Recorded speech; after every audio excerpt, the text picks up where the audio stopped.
லட்சக்கணக்கான குடும்பங்கள், கோடிக்கணக்கான கனவுகள். தமிழ்நாடு அரசு ஒவ்வொரு குடும்பத்திடமும் கேட்கின்றது, உங்க கனவை சொல்லுங்க.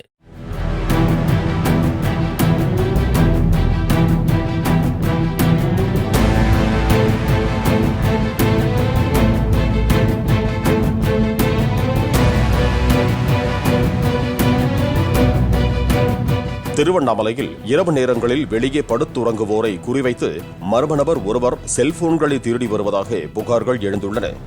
ஒரே இரவில் 10க்கும் மேற்பட்ட செல்போன்களை திருடிச் சென்றதாக கூறப்படும் நபரை போலீசார் தேடி வருகிறார்கள்.